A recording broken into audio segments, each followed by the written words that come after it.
Here's a few news articles. So Apple has published a self-service repair option, which they didn't used to let you do, but apparently it's just a marketing ripoff. They made it sound like you can fix your own device and you can have third-party people fix it, but they still use serial number verification to force you to use only official, genuine Apple parts, not third-party parts. So the right to repair people are not happy and do not feel like this has addressed their concerns. Microsoft. This is pretty interesting in many ways. There's a group called,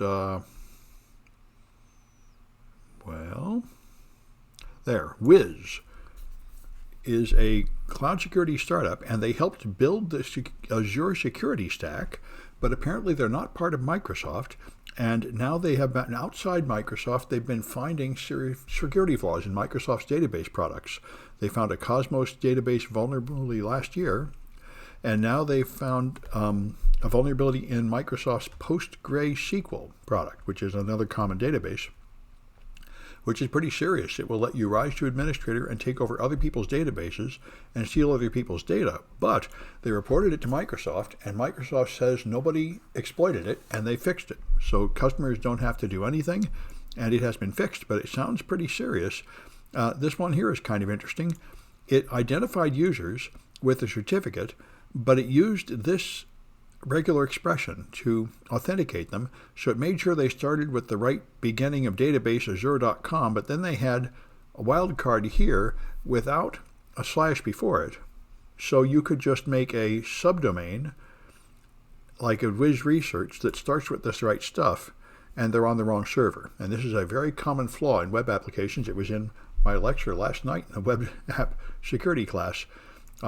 If you try to make sure people are on the right domain, you have to go right up to the slash. Or they can do this. They can just make a subdomain on another domain that starts with that prefix. Anyway, that's been fixed. As you know, Elon Musk bought Twitter. The conservatives are flocking back to Twitter en masse. It's a big deal. And at the same time, White House has announced a disinformation board to try to fight online disinformation. And the person they've appointed to be in charge of it, Nina Jankowicz, was, of course, in the mainstream of the censorship that was previously happening on Twitter and everywhere else, and is still happening there. And there have been, unfortunately, some very serious mistakes there, like blocking anybody who said that Hunter Biden's laptop was a real thing, or that there was a possibility that the COVID virus started from a leak from China lab. Both of those were trumpeted by the mainstream media as Russian disinformation, and you'd block you for saying it, and then both of them turned out to be more or less true. Hunter Biden's laptop is definitely true, and the other one is not proven yet, but certainly not insanely stupid and impossible. And so in retrospect, it was not okay to block people for that. So now the conservatives are upset that the head of this new disinformation board made those bad calls in the past. And indeed, Jonathan Turley, a lawyer, has an article about how they really shouldn't have this disinformation board at all, and they should just allow free speech on Twitter. Now, of course, the reason we ended up with all the censorship on Twitter is because of Trump's presidency, where there was just wild conspiracy theories and anti-vax information and just horrible stuff coming out in vast quantities until they started blocking it. And everyone expects Musk not to block it. And from what Musk has been tweeting, that seems very much to be true. So anyway, it sounds like Twitter's going to move back to the free-for-all it was in the early days of the Trump administration, and we'll see what comes of that. However, if you think the censorship is bad in America, you should try China. China Weibo, which I think is their equivalent of Twitter, is now going to put your user location on the page for every tweet. They're going to put they're going to put your IP address there, or at least perhaps the town figured out from your IP address. And this obviously is suggesting that they'll be able to detect if you're coming from a foreign location and therefore some kind of foreign influencer. Anyway, Musk purchase is not finalized yet, but he's made an agreement, and he'll have to pay $1 billion if he backs out. Some people think he might still back out and pay the $1 billion, and this is all some kind of stunt, and that is possible. Apparently, it won't finalize until the third quarter of this year. But everybody is already reacting as if he's the boss. They've already had the all-hands meeting at Twitter warning them it's coming. So, however, the old censorship rules are still in effect, which Roger Stone found out. A bunch of conservative people that left Twitter are coming back. Roger Stone came back, and he was banned a long time ago on Twitter. And he claims, by the way, he's also been banned on Truth Social, Trump's network, which is kind of an accomplishment. And he came back on Twitter, and they immediately rebanned him for evading a ban by coming back. So apparently there was no reinvestigation of his offenses. But anyway, so apparently the previous censorship rules still hold in effect. Just so Elon Musk has not changed that yet, but everyone expects him to. Or this is all some kind of big game for him, which is entirely possible too. Anyway, this is something that's been fooling a lot of people. The plastics cannot be recycled. It is nonsense. And they went to court, and somehow they won the privilege of printing a fake recycling symbol on the plastic, making it look like it could be recycled, but in fact they just have to throw it away. Only 10% of it is ever recycled because it degrades every time you recycle it. And it's cheaper to make new plastic. And so California is having an investigation to find out that they knew this, Big Oil knew this, and misled the consumers on plastic recycling. And, you know, if we want to avoid polluting the place, we really need to use less plastic. Plastic recycling is fake and not helpful. And let me see.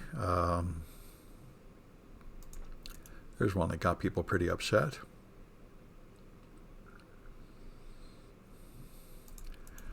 Yeah, so this is, I heard of one or two of these cases, and apparently there's a lot more of them.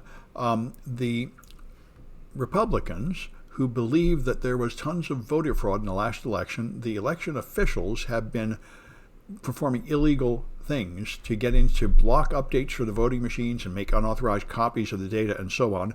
One of the cases is this person who got in and had followed instructions on his phone to make what he called a forensic copy of the hard drive and then send it off to the MyPillow guy, Mike Lindell, for him to use that to prove there was voter fraud. And a lot of this has been going on, and a lot of people are worried about this. You know, this is the Cyber Ninjas did this in Arizona. They did an extremely sloppy, poorly controlled audit of the ballots to where those voting machines had to be discarded because they had now been compromised in the sense that they hadn't kept track of what had been done to them. And they could not longer guarantee that they were in their intact and trustworthy condition. So anyway, this, I think we're going to see a lot more of this. It seems very clear that a large crowd of Americans no longer believe that the votes are being counted correctly, rightly or wrongly, and our democracy is in great trouble for that. And the right seems determined to believe this. Something like 80% of Republicans believe that Trump won and they faked the numbers, even though there is no evidence for that. So I don't know how you can possibly stop them from believing it, since evidence won't do it. And if the people don't trust the vote counting, I don't understand how you can have democracy anymore. So we're going to live through turmoil in America. And Google has added a feature to try to help you not use offensive words in your writing. And it's like Clippy, and it turns out to be excessively politically correct and annoying. So here they use the word annoyed, and they tell why don't you use angry or upset, which is not the same word. And here they tried to refer to motherboard because they are writing for the website Motherboard, and they're warned that they shouldn't use a word like motherboard. That's not sufficiently inclusive, and so on. So they say it's getting pretty irritating to write on Google Word, Google Documents. Yes, essentially Clippy, but essentially a stupider form of Clippy. You know, a Clippy with political correctness in addition to its other annoying features. So probably you can turn this off. But anyway, they're saying this is a sloppy AI. I do see when I'm writing Gmail, it suggests phrases, and they're mostly pretty good. It's not like this. It's not annoying. It's actually helpful. But their online Google Documents seems to be not working very well. All right, that's it for the news.